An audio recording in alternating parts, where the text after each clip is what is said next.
और यही मीडिया का काम भी है। ठीक है, हम लगातार बात करेंगे, माइक्रो मैक्रो दोनों लेवल पर बात होनी जरूरी है, हर वर्ग की बात होनी जरूरी है। दो मेहमान हमारे साथ स्टूडियो में जुड़ गए हैं, मोनिका और गौरव, टैक्स एक्सपर्ट हैं।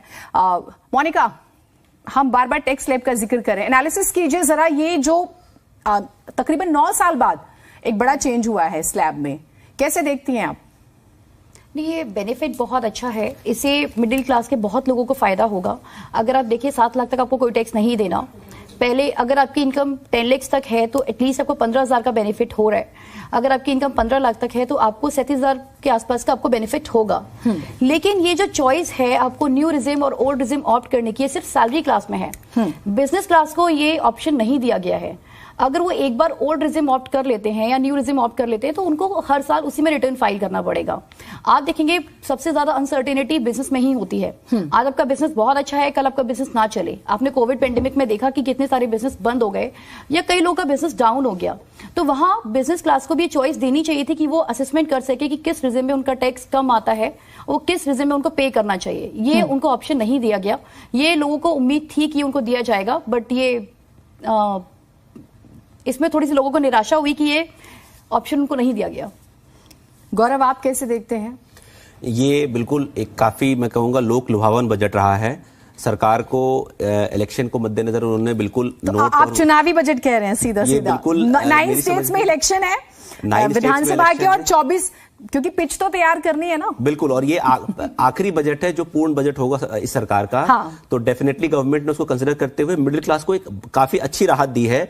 आप समझे, अल्टीमेटली नेट में इनको सिर्फ 34,000 करोड़ का लॉस होगा टैक्स का, बट इन्होंने एक लार्जेस्ट सेक्शन को कवर किया है जहां पे उनको एक वोट बैंक क्रिएट करने की कोशिश की गई होगी। बट हाँ, इससे डेफिनेटली कंजम्पशन बढ़ेगा। आप देखिए सरकार का इंटेंशन क्या है, इलेक्ट्रॉनिक सस्ते हुए, बुलियन महंगा हुआ, मतलब आपको इन्वेस्टमेंट कम करना है, खर्च ज्यादा करना है।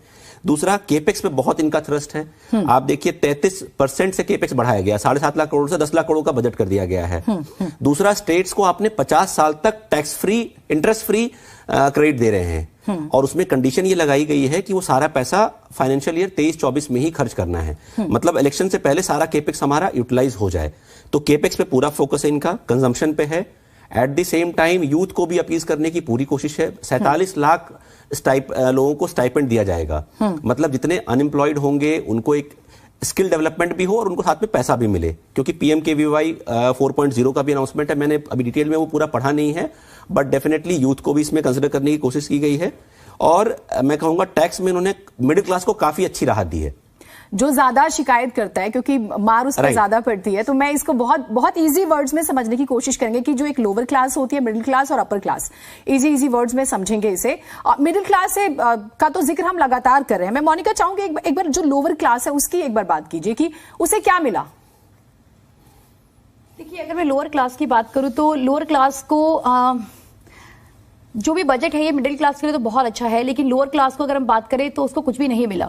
स्टाइपेंड अगर आप देंगे तो ये यूथ को मिलेगा, और वो भी आप स्कीम्स तो लॉन्च करते हैं, लेकिन उसका बेनिफिट कितना पहुंचता है, लोगों को कितनी अवेयरनेस होती है, ये एक बहुत बड़ा प्रॉब्लम है। लोग अवेयर ही नहीं होते कि गवर्नमेंट की स्कीम्स आई हैं। तो इस तरह का कोई फैसिलिटेशन सेंटर हमारा नहीं है जिससे लोगों को ये अवेयर किया जा सके। आप बजट तो एलोकेट करते हैं, लेकिन उसका बेनिफिट एक्चुअल लोगों तक पहुंचे, ये भी हमें इंश्योर करना होगा। और लोअर क्लास के लिए अगर मैं बात करूं तो बहुत कुछ इसमें अनाउंसमेंट नहीं हुई है लोअर क्लास को लेके। ठीक है, अपर क्लास का भी समझने की कोशिश करेंगे। पीयूष गौड़ हमारे साथ, हमारे सहयोगी जुड़े हुए हैं। पीयूष, क्या आप मेरी आवाज सुन पा रहे हैं?